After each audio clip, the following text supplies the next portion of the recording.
Assalamualaikum warahmatullahi wabarakatuh. Perkenalkan, nama saya Nariswaria Aidia Wulandari. Di sini saya akan menjelaskan tentang pemikiran dan peradaban Islam pada zaman modern. Baik, pertama di sini kita akan bahas tentang penetrasi kolonial Barat. Perang Salib itu juga bisa disebut sebagai awal titik penetrasi Barat terhadap dunia Islam, yang menunjukkan bagaimana Islam berada dalam jajahan negara Barat. Lalu, sehabis Perang Salib, negara-negara yang didominasi oleh Muslim mengalami kemunduran yang sangat drastis, hingga masuklah beberapa kolonial Barat dengan tujuan menguasai beberapa negara Islam. Dunia Islam pada abad ke-19 dan ke-20, di situ hampir seluruh negara Islam dikuasai oleh negara Barat. Tetapi pada abad tersebut ada beberapa negara yang tidak dikuasai oleh negara Barat, seperti negara Hijaz, Persia, dan Afghanistan. Terjadinya faktor penetrasi Barat disebabkan oleh beberapa faktor, yaitu seperti faktor intern dan faktor ekstern. Di satu sisi juga kemerosotan terjadi karena perekonomian yang menurun diakibatkan oleh monopoli perdagangan antara Timur dan Barat yang tidak ada lagi yang menangani. Selanjutnya di sini kita akan membahas tentang ekspansi Eropa. Usaha-usaha awal untuk menemukan kembali kekuatan pemerintah kerajaan ditandai dengan revolusi Perancis dan kemudian oleh Napoleon serta kekuatan Eropa lain yang mengguncang Eropa pada tahun 1792 sampai 1815 dan diteruskan oleh tentara Eropa kemanapun mereka bergerak atau berlayar. Pada tahun 1798, sebuah ekspedisi Perancis dikomandoi Napoleon menduduki Mesir. Sebagai akibat perang dengan Inggris, Perancis menguasai Mesir selama 3 tahun dan mencoba untuk maju ke Syria. Namun dipaksa mundur oleh aliansi Inggris dan Kerajaan Utsmani. Lalu pada tahun 1830-an dan 1840-an terjadi revolusi dalam bidang transportasi dengan ditemukannya kapal uap dan kereta api. Sebelumnya, transportasi terutama lewat darat sangat mahal, lambat dan penuh dengan resiko. Sekarang menjadi cepat dan handal, serta proporsi yang timbul dalam total harga barang menjadi lebih kecil, sehingga memungkinkan untuk memindahkan barang-barang luks dalam jumlah besar ke pasar-pasar yang besar dalam jarak yang jauh. Lalu pada tahun 1808, Serbia memberontak melawan pemerintah lokal Kerajaan Utsmani. Hasilnya, dengan pertolongan Eropa, negara otonomi Serbia berdiri tahun 1830 di Jazirah Arab. Pelabuhan Aden diduduki oleh Inggris dan India pada tahun 1839 dan menjadi pelabuhan untuk rute ke India. Pengaruh Eropa terhadap dunia Islam menyadarkan para pemimpin kerajaan Utsmani untuk mengadakan perubahan. Begitupun juga pada masa Sultan Mahmud II. Pada tahun 1820-an, sejumlah para pejabat kecil yang menyadari perlu adanya perubahan mengambil keputusan-keputusan yang cukup penting. Kebijaksanaan baru mereka adalah membubarkan tentara lama dan menciptakan tentara baru dengan para pelatih yang didatangkan langsung dari Eropa. Sepeninggalnya tentara Prancis, kekuasaan diambil oleh Muhammad Ali. Dia mengumpulkan kekuatan penduduk kota untuk menghancurkan rivalnya dan memproklamirkan bahwasanya dia seorang gubernur. Dalam upaya melakukan pembaruan, Muhammad Ali melatih sejumlah perwira, dokter, dan para pejabat-pejabat sekolah baru untuk dikirim langsung ke Eropa. Muhammad Ali juga melakukan kontrol terhadap seluruh pertanian, mengambil pajak dan harta wakaf. Dia juga memaksa para petani untuk menanam kapas. Di Tunisia juga perubahan di bawah pimpinan rezim Ahmad Bey. Bahwa banyak perubahan seperti cikal bakal tentara dibentuk, administrasi dan perpajakan diperluas, hukum-hukum baru dikeluarkan, dan pemerintah berusaha melakukan monopoli terhadap barang-barang tertentu. Tiga kerajaan besar Islam yakni Utsmani, Syafawi, dan Mughal yang dapat mengentaskan citra Islam dari keterbelakangannya dan selanjutnya dapat memulihkan kembali reputasinya di mata internasional hanya dapat bertahan sampai abad ke-17 saja. Kemudian masa selanjutnya jatuh kembali ke dalam suasana kemunduran. Banyak aspek-aspek yang mempengaruhi mengapa bisa terjadi kemunduran. Beberapa faktor yang mempengaruhi adalah sebagai berikut. Yang pertama, di bidang politik dan militer. Yang kedua, di bidang ekonomi. Dan yang ketiga, di bidang ilmu pengetahuan. Mengapa sih hal tersebut dapat terjadi? Hal tersebut dapat terjadi dikarenakan kerajaan-kerajaan yang tidak lagi memiliki penguasa yang militan dan militer yang tangguh, sehingga terjadi pemberontakan yang sulit sekali dikendalikan. Kaitannya dengan merosotnya sumber ekonomi merupakan konsekuensi dari hilangnya monopoli dagang antara timur dan barat dari tangan Islam. Lalu setelah menemukan jalur lain seperti Tanjung Harapan oleh De Vasco da Gama pada abad ke-15. Sementara itu, pada saat yang sama juga Eropa sedang melangkah menuju kemajuannya dengan pasti dalam aneka aspeknya. Hal ini juga tidak bisa lepas dari pemikiran Ibnu Rushd yang telah dikembangkan di sana. Sehingga muncullah pemikir-pemikir, terutama setelah kalangan cendekiawan melepaskan diri dari ikatan gereja. Dengan orientasi baru ini juga, Eropa dapat mengembangkan ilmu pengetahuan dan lahirlah beberapa tokoh seperti Rousseau dengan teori kontrak sosialnya, Montesquieu dengan trial politikanya, dan yang ketiga James Watt dengan penemuan mesin uapnya. Dan karena penemuan-penemuan baru tersebut, sehingga taraf kehidupan ekonomi di Eropa sangat meningkat drastis.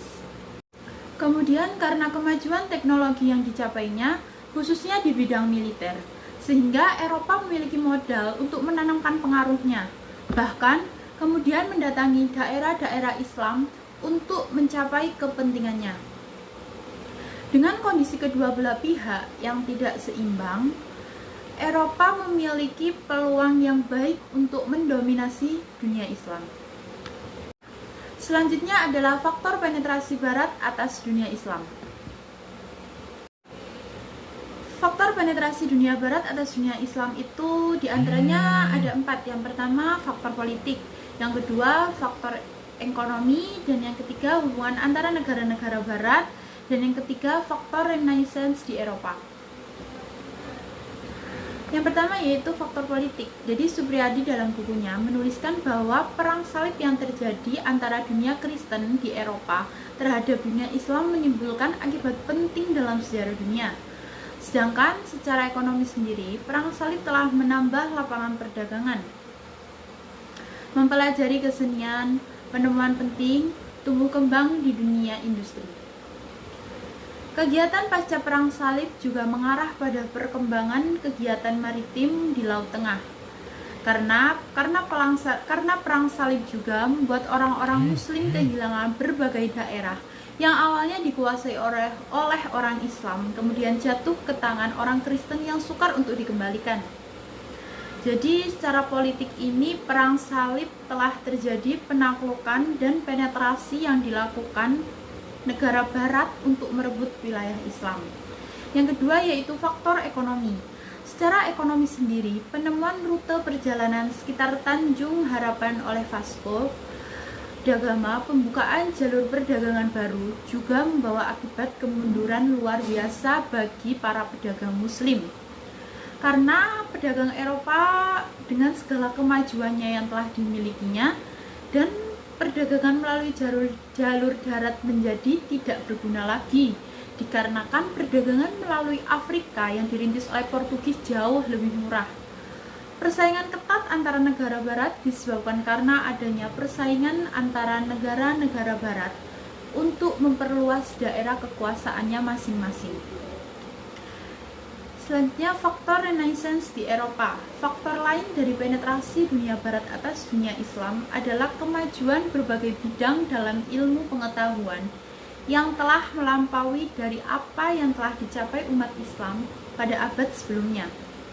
Di antaranya adalah di bidang ilmu pengetahuan, penemuan mesin uap, sedangkan di dunia teknologi perkapalan dan militer yang berkembang dengan pesat, sehingga ilmu pengetahuan yang dikuasai dunia barat dapat menguasai daratan dan lautan yang sebelumnya dikuasai oleh dunia Islam. Selanjutnya adalah penetrasi dunia barat atas dunia Islam. Penetrasi dunia barat atas dunia Islam telah membawa implikasi besar bagi dunia Islam. Di antara implikasi tersebut adalah sebagai berikut. Islam telah membawa implikasi besar bagi dunia Islam. Di antara implikasi tersebut adalah sebagai berikut. Yang pertama yaitu disintegrasi politik dan pemikiran di dunia Islam. Yang kedua, bangkitnya nasionalisme di dunia Islam. Disintegrasi politik dan pemikiran di dunia Islam telah berabad-abad lamanya. Model kesatuan politik yang bercorak imperium atau negara dunia menjadi dasar untuk mengatur kehidupan politik umat Islam. Sejak zaman Nabi Muhammad SAW melembagakan negara Madinah pada abad ke-7 sampai berakhirnya Khilafah Turki Utsmani, akhir abad ke-19. Sejarah mulai mencatat bangkitnya dua gerakan yang sangat berpengaruh di dunia muslim kontemporer. Yang pertama, nasionalisme sekuler, yang berusaha memperoleh kemerdekaan dari para penguasa kolonial Eropa dan berusaha untuk mengembangkan lembaga-lembaga kemasyarakatan yang sesuai dengan tuntutan abad.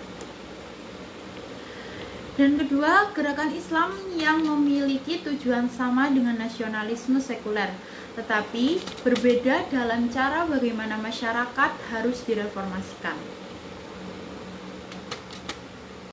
Gejala di atas menimbulkan 3 kelompok pemikir dalam masyarakat. Berikut kelompok pemikir dalam masyarakat tersebut. Yang pertama yaitu kelompok sekularis. Kelompok ini menyatakan bahwa apabila umat Islam ingin maju, maka harus meniru Barat dalam hal apapun itu, seperti contohnya pendidikan, politik, hukum, dan lain sebagainya. Yang kedua yaitu kelompok tradisionalis. Kelompok ini terdiri dari para ulama ortodoks dan kalangan penduduk yang menolak segala sesuatu yang bercorak Barat dikarenakan itu dirasa sebagai ancaman. Yang ketiga yaitu kelompok reformasi. Kelompok ini merasakan bahwa setelah melakukan interpretasi secara benar, kemerosotan dunia Islam menurut mereka itu disebabkan oleh kegagalan umat Islam dalam menjalankan nilai Islam yang benar dan menekankan pada pemikiran hukum lama. Lalu berdasarkan kelompok-kelompok di atas, kelompok reformislah yang merupakan kelompok pembaru Islam yang bertindak sebagai penengah di antara kelompok sekularis dan kelompok tradisionalis. Selanjutnya, bangkitnya nasionalisme di dunia Islam. Usaha untuk memulihkan kembali kekuatan Islam yang pada umumnya didorong oleh 2 faktor.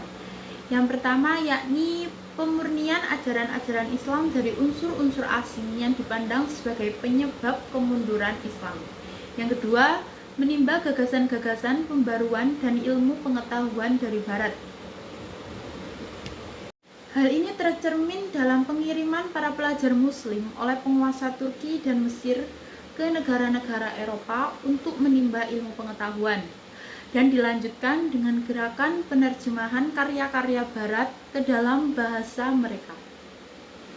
Gerakan pembaharuan itu dengan segera juga memasuki dunia politik, dikarenakan Islam memang tidak bisa dipisahkan dengan politik.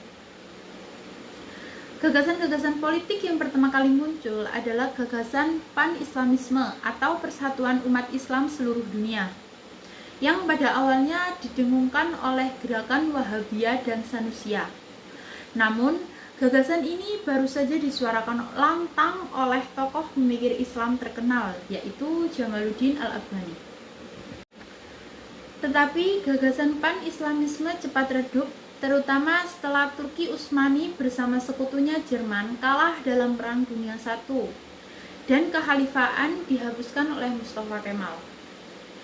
Gagasan nasionalisme yang berasal dari barat tersebut masuk ke negeri-negeri Islam melalui persentuhan umat Islam dengan barat yang menjajah mereka dan dipercepat oleh banyaknya pelajar Islam yang menuntut ilmu ke Eropa atau lembaga-lembaga pendidikan barat yang didirikan di negeri mereka.